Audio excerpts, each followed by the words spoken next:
Radio. This is Pet Life Radio. Let's talk pets.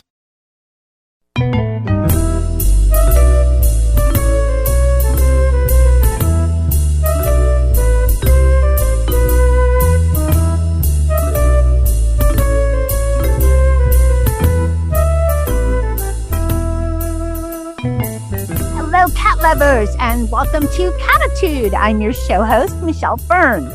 Here in the U.S., we love our cats. I mean, they're like they're our babies, our fur babies. And, TNR is very important to us. And we have such a wonderful view of, how we respect cats for the most part. Where cats being euthanized has gone way down over the years and so forth. But it's really interesting when you step back and take a look at how another country views cats, because it's not the same. Feline views are not the same all over the world. We're going to talk to our guest today who's done some remarkable things. We'll be right back. You know the expression, cats have 9 lives. Well, what if you can give them one more? The Give Them 10 movement is on a mission to help give cats an extra life. How? With spay and neuter. Spaying or neutering your cat helps them live a longer, healthier life. And it helps control free-roaming cat populations too. Learn more about the benefits of spay and neuter and meet Scooter, the neutered cat, at GiveThem10.org. That's GiveThem10.org. Let's Talk Pets on PetLifeRadio.com.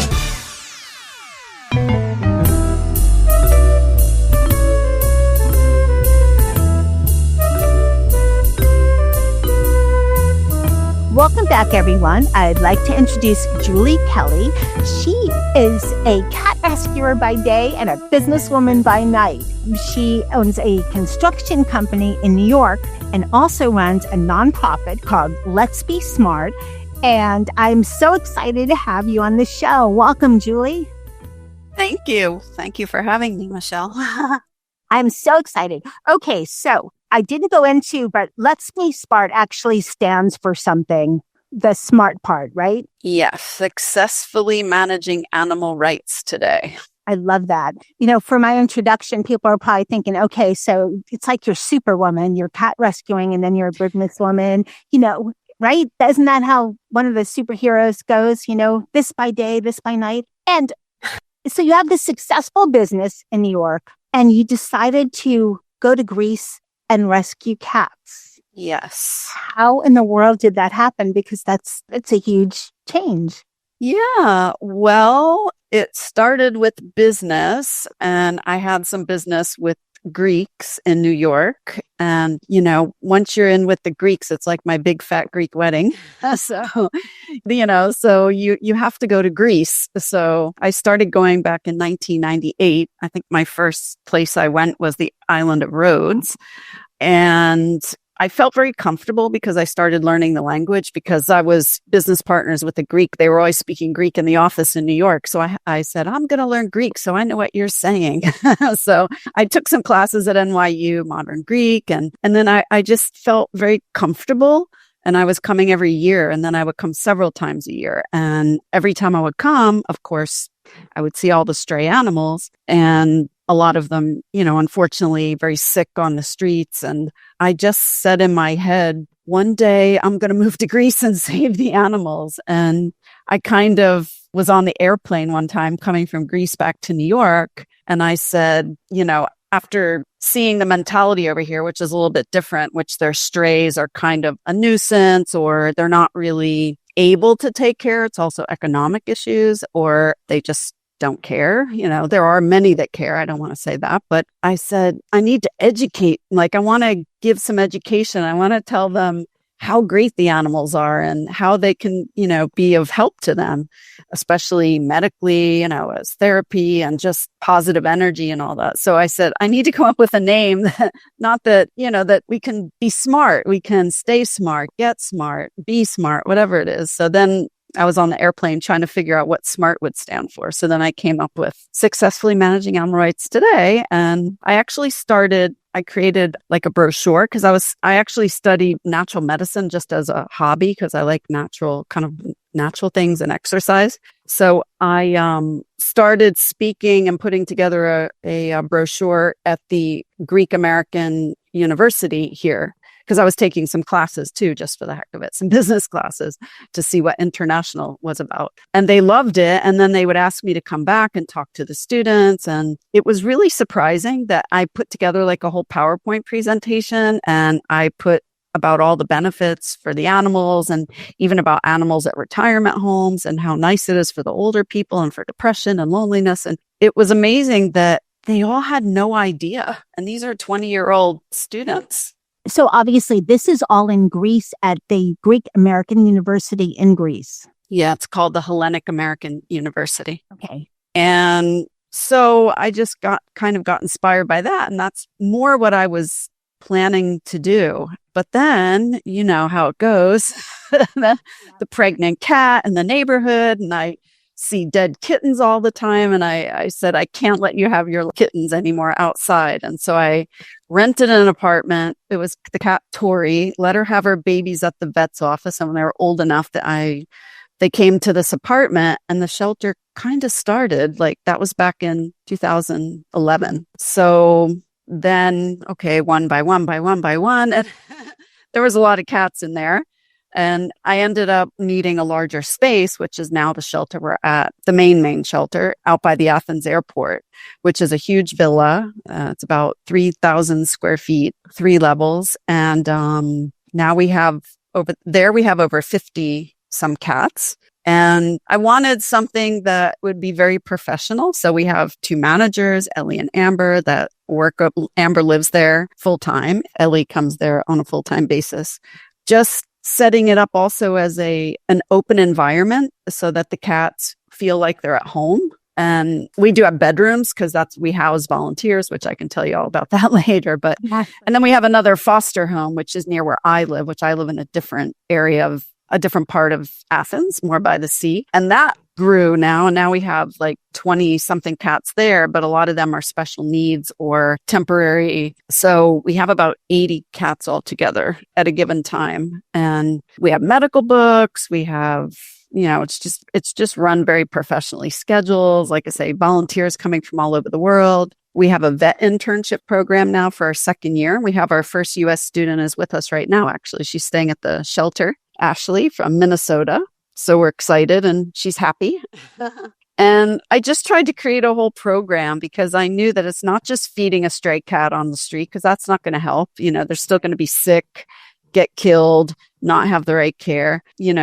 Yes, you can sterilize them, which I agree with that as well. And especially for cats that don't really want to live indoors because there are feral cats that don't want to live indoors. Unless, again, you teach the people to like the animals. They can put poison here and things. It's illegal, but that doesn't matter. They poison animals and, they reckless a little bit the way they drive. So if they see a cat with a clipped ear, they don't really know. So the whole important thing is education. So I'm trying to make a global view of let's be smart. It's not just one thing. It's many things put together, in order to have the community be more involved and, like I say, be more educated, target the children for education, and then take care properly of the cats around our area. And then the girls at the shelter have strays that they also help manage and sterilize. So, and we started several programs. Like we created, I don't know if you've seen, but we created our own animated video series for children. And I created the Smart Family. So everything they do is smart when they adopt a cat. And then we teach people how to take care of their pets in these videos. We have 6 right now in our series, and we're writing a special number 7 one for the guests that you mentioned before. We'll get into that. Yeah. Really, what you've done is amazing. I just want to go back to the beginning and ask you a question. Mm-hmm. Why do you think there is such a difference? Here in the U.S., and Cattitude is heard globally, but mostly in North America. And in North America, U.S., Canada, even like I know UK, I don't know, France, not all of Europe, but there's a viewpoint. There are fur babies, but then Greece, like you said, that, their cats are thought of as almost like rodents. And Yeah. you're working like just so diligently and, like you said, very smart, very, very smart to make the change. Why do you think that is? I mean, I think it comes from an older culture where it was very agricultural as well. So I think they're used to the animals being outdoors. I mean, there are a lot of people that love the animals now. It's getting better and better, I have to say. And there's many great women and other organizations start trying. I don't think anyone really has a shelter like ours, but there are many, and I collaborate. I like to collaborate. So I try to share whenever I can help someone else. And then we share for different resources, such as maybe flights for adoption, things like that. But overall, yeah, there's still a lot of education to be learned. And it starts with the children, because I think a lot of the parents still have a little bit the old school mentality and they don't like the hair in the house. That's one thing. And they say the hair, but actually in one of our brochures that we give out, because we've tried to encourage smart yards and put like those cute outdoor wood homes, if they're going to at least have animals at the condos, because there's a lot of condo buildings here. You know, it's not so many suburban homes like we have in America. It's a lot of condo buildings. So, and then in our brochure, we try to say, why are the cats good for the building? They can help keep the rodent population down. They can help for the cockroaches, you know, things like that. And okay, you can keep a smart yard. You can keep it clean, because that's the other problem. We do have people that want to try to feed the cats, but they don't realize that throwing their half-eaten food on the sidewalk is the right thing. I give them credit for trying, but then the problem is people complain and they're like, it's disgusting, or, you know, they think Right. ants and bugs. And so they're kind of, a lot of them are halfway there. And I feel that more and more with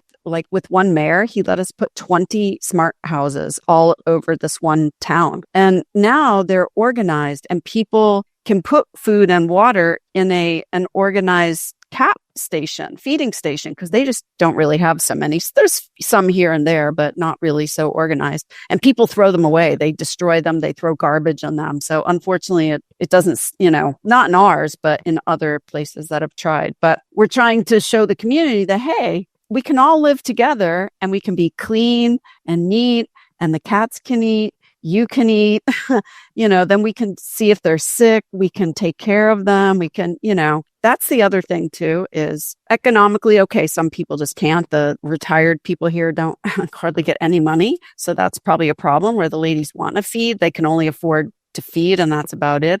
Well, let me ask you this. What is TNR rescue like there for you guys? I mean, I'm sure it's a whole different kind of thing than it is in the US. They are doing it. There are some people that are more active. In fact, again, when we talk about the other person, we're going to be honoring one female and male TNR king and queen here in Greece. One of them is actually a police officer. And so he is saving the people by day and trapping cats by night. His name is Alexis. Yeah, he's really nice. And then there's a lady named Maria, which we're also going to be doing an event with her when everybody comes. And she's pretty active, but there's some people in northern Greece, there's a girl, and, there's a few that are known and they're trying. But again, nobody has funds here. That's the other problem. The government doesn't really even help. Nobody gets help. So everybody's trying to do what they can on limited resources. This is the other big problem. So they know about it. It's starting to get more popular. There's also a couple organizations, like there's one called 9 Lives. She doesn't have a shelter, but she's also British.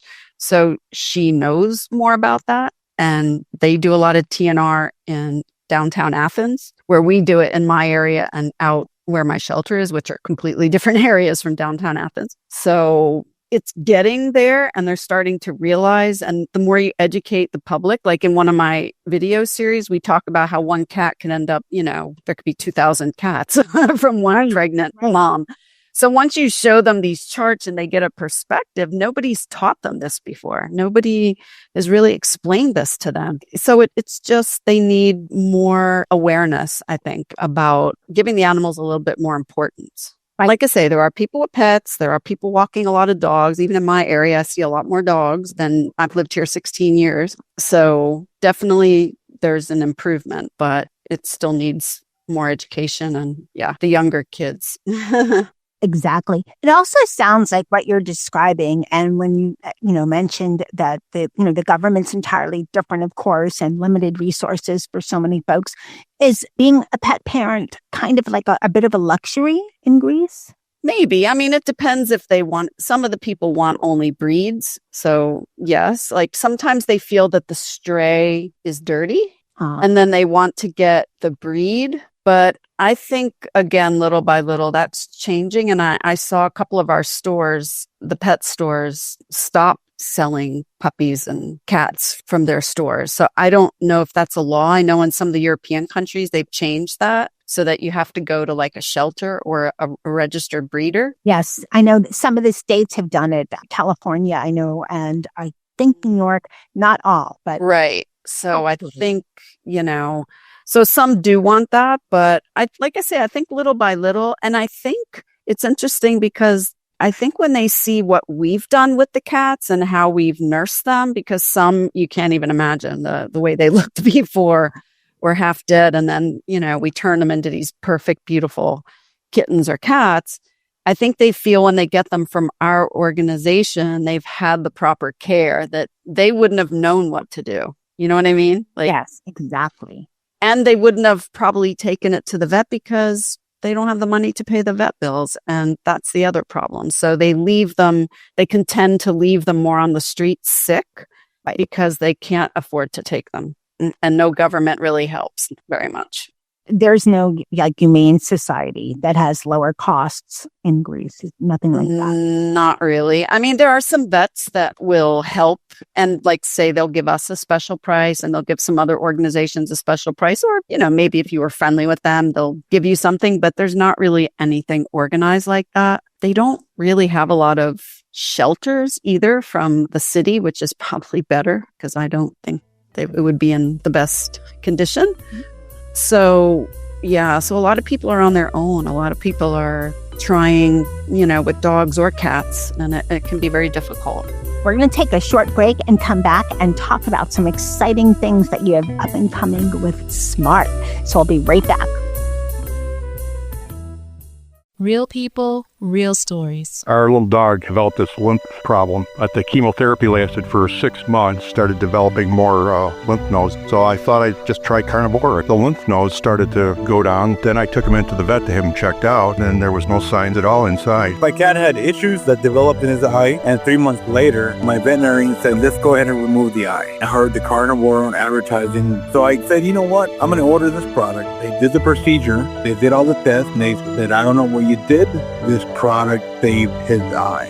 I've got a Labrador who could hardly lift herself up off the floor. The treatment was chemotherapy. That's when I said, this could be the ticket. About 3 weeks, you could tell. She was very alert. She was going on a 5-mile walk. She is just like prime again. Call 866-836-8735. That's 866-836-8735. Or visit carnivore.com. That's carnivora.com. Use promo code PETLIFE at checkout for 15% off your order at carnivora.com. Let's talk pets. Let's talk pets On Pet Life Radio. Pet Life Radio. PetLifeRadio.com.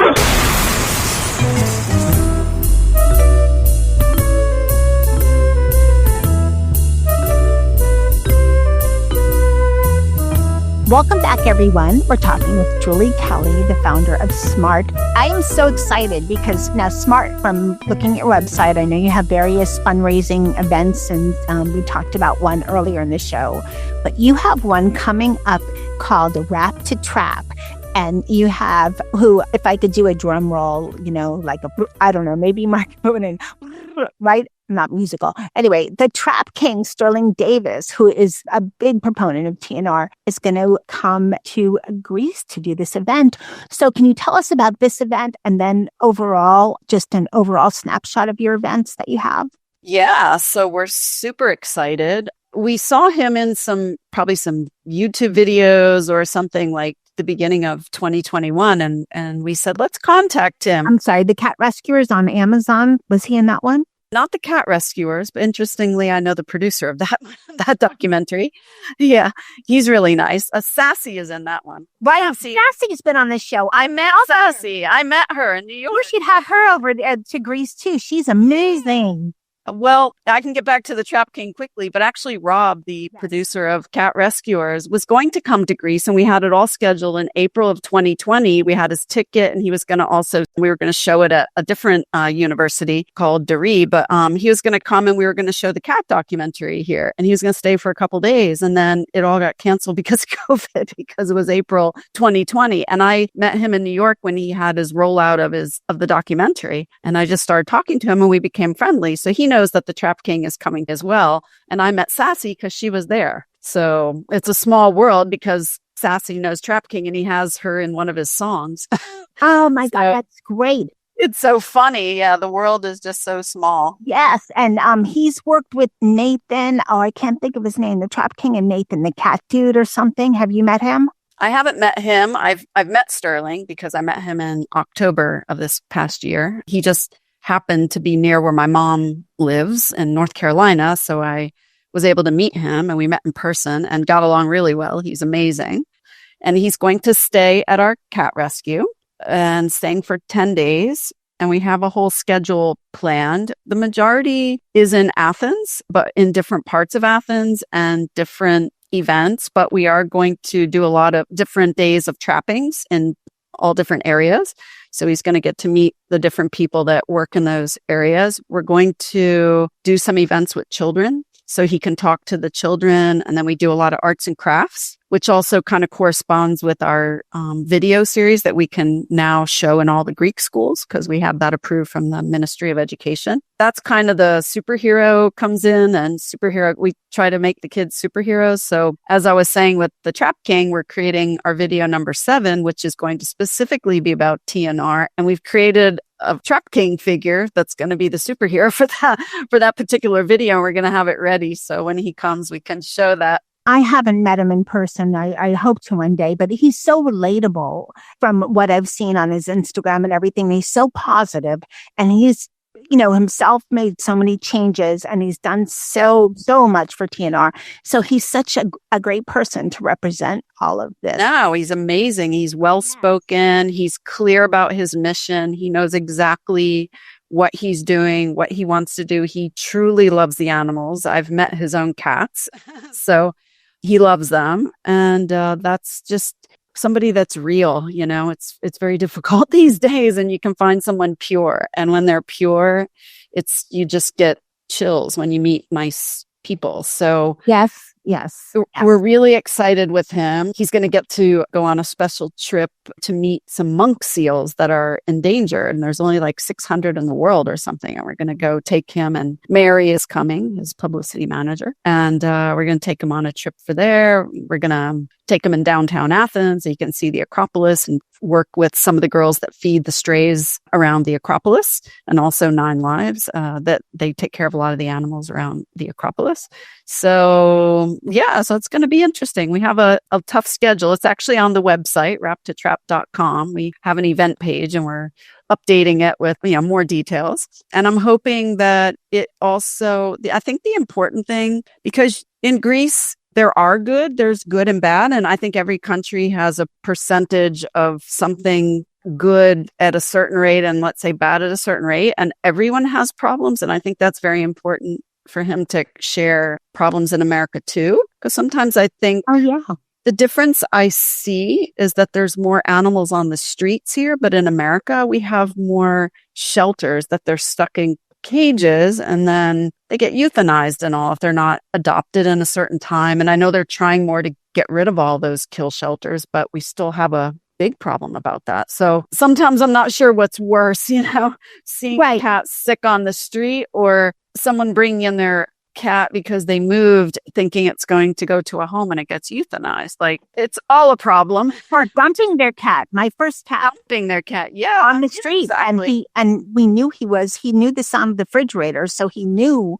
what being in a home was. So there's by no means do I think here in North America we're perfect, but you're right. We have a lot of advantages when it comes to, we have so many shelters. We have a lot of, people that take it upon themselves, do TNR, and are fortunate to be able to do that or mix it in with their day job.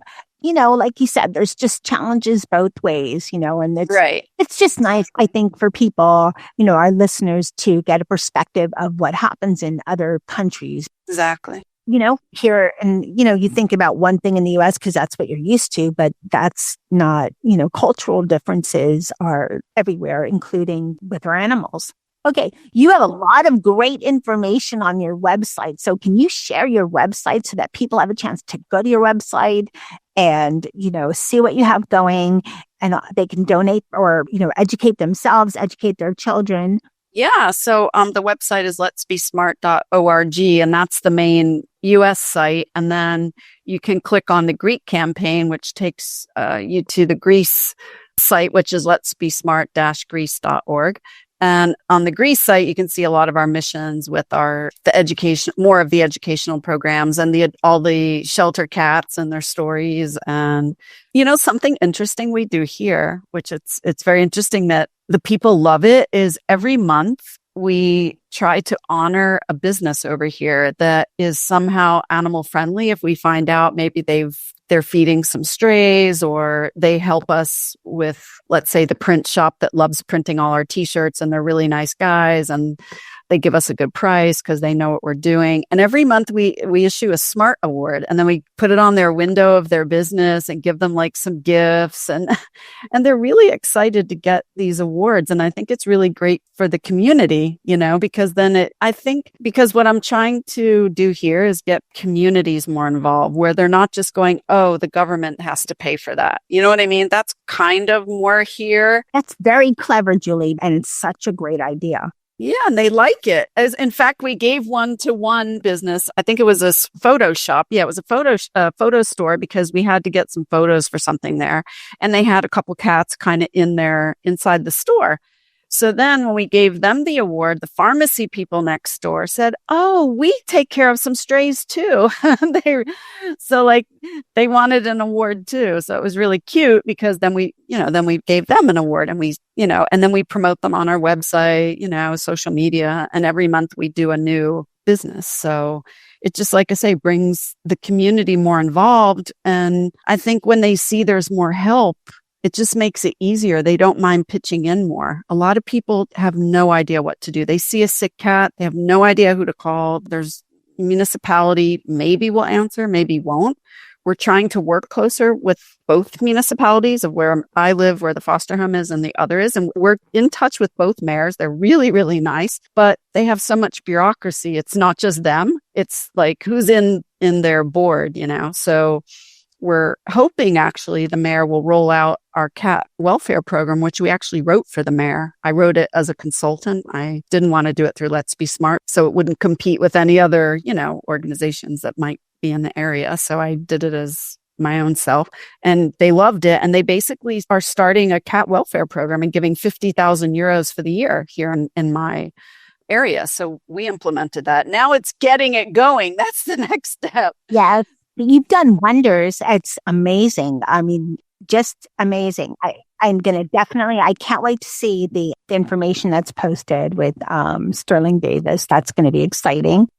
What people have to realize is that, like I said before, here in Greece, there's very, very limited resources. That's why I work all the time. And in order to be able to do this over here, where in America, I think you get a little bit more help, but that's not really understood over here. So because we're also trying to bridge kind of a lot of US with the vet internship program and volunteers coming over, it will help us, I think, get us more exposure, because they don't realize, because we're not in the US, but you know what I'm saying? That right. We're trying to think globally, but act locally here. So I'm acting locally over here, but the resources can be limited over here. So we're hopefully going to get more exposure through our programs. And I think that's the biggest challenge. It's a challenge for everybody over here. I think for a lot of the foreign countries, it's more difficult. Whereas the UK and America, people are more used to being philanthropic and donating. It's a different mindset a little bit over here. So I think those are some of the challenges. I do have a cool story I could share with one special cat. I'd love to hear it.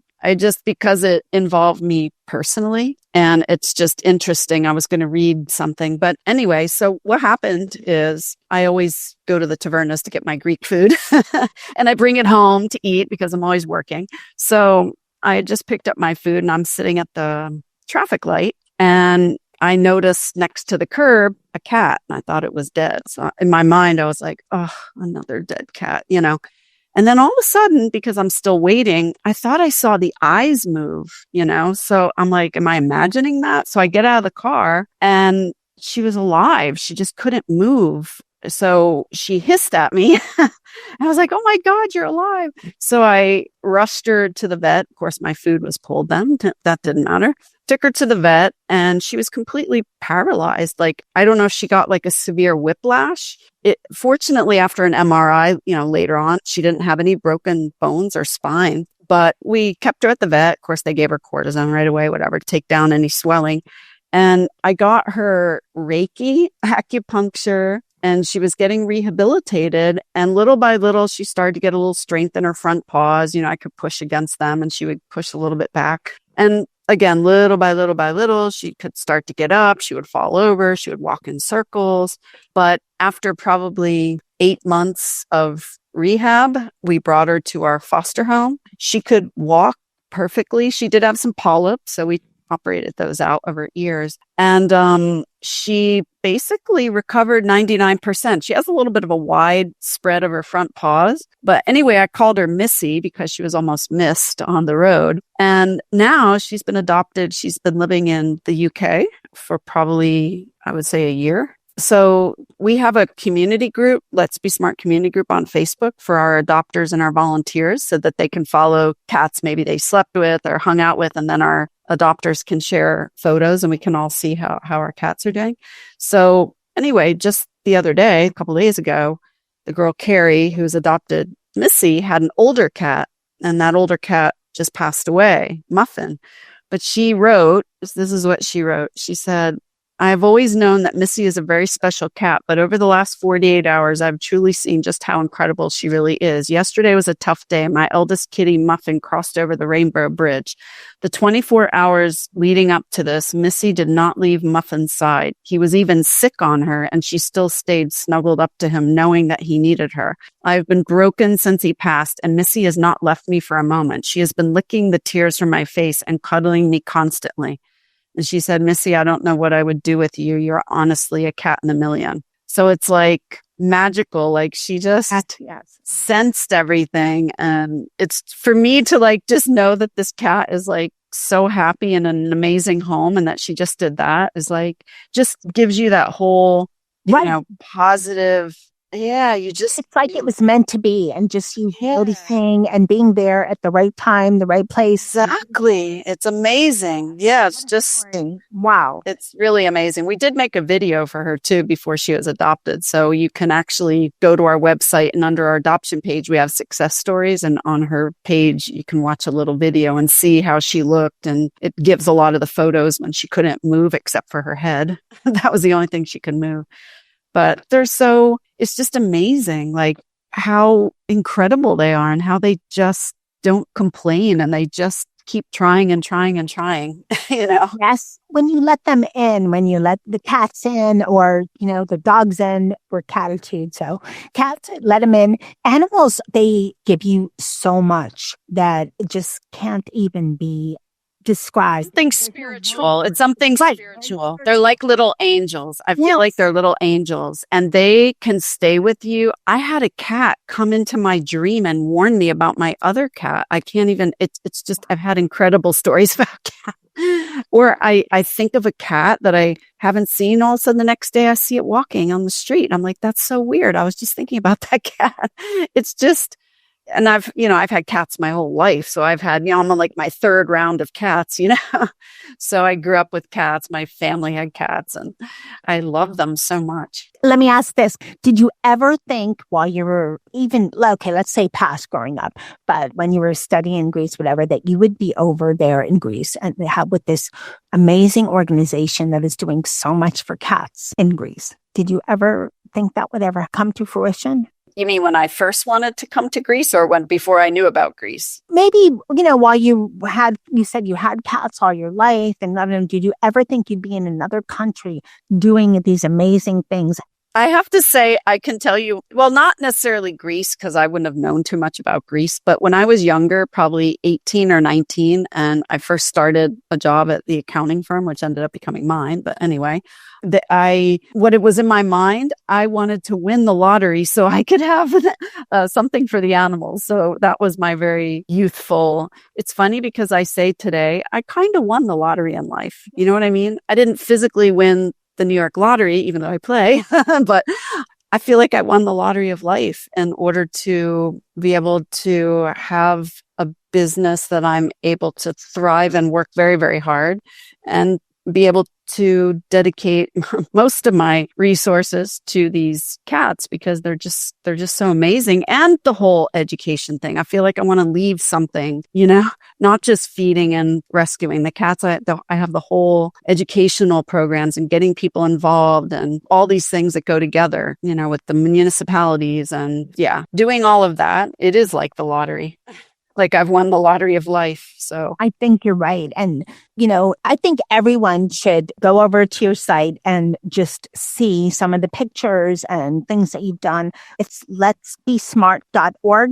Yes. And they can come volunteer. We have a lot of American volunteers. Like I say, if anyone is a veterinary student, we have a special program where we've sent our program to all the universities in America. We have students coming from Auburn, University of Minnesota, Virginia Tech, Tuskegee. I can't ever say that name. One coming from Tufts. I think actually after Sterling did a speech there, a vet intern wrote to us, and I believe she's scheduled to come already. So a lot of people vacation in Greece. So if you want to come, you can stay for a few days and then do other things, and you can stay at our cat rescue. We have full amenities, bedrooms, and, if you volunteer, we give breakfast and lunch, and there's some local things, sites you can see. We're near the Temple of Poseidon and near Sunia. We're not too far. We're close to the airport. We can get you to a metro to go to Athens. That takes about an hour or so more, but so I think it's kind of cool that you can combine a trip and do something philanthropic as well and come and help a little bit for the strays while you're here, Julie, one of my goals, and it's for next year for our big birthday, is to go to Greece. So since if that happens, I will definitely contact you and say, and try to schedule sometime so I could spend at least a day. My partner, we can never go for too long because our animals, so it gets him upset. So at least a day, just absorbing everything and, have a lot to share in another episode. For sure. I want to thank you so much for coming on Cattitude and sharing all of this wonderful information in your story. You are an amazing woman, and what you've done is incredible. I mean, it's mind-boggling because there's so much involved, so many roadblocks, then it sounds like you've just blasted over most of them. So, huge congratulations for everything you've done. And I know you're not stopped. I mean, this is just part of where you're headed. The path is still going. So I wish you amazing luck and any luck we might meet in 2023. Yeah. Thank you. I want to say a huge thanks to Julie Kelly for coming on Cattitude, and best of luck to Sterling Davis with his trip to Greece. I can't wait to see that. That's going to be in May. Check out the letsbesmart.org website. There's a lot of wonderful information there. I'd like to thank my producer, Mark Winter, for making me and my guests sound amazing. And thanks to my cat crew that's taught me more about cats than anything else. And that is Dennis, Molly, and Charlotte. And remember always to, lose the attitude and have Cattitude. Let's Talk Pets, every week on demand, only on PetLifeRadio.com.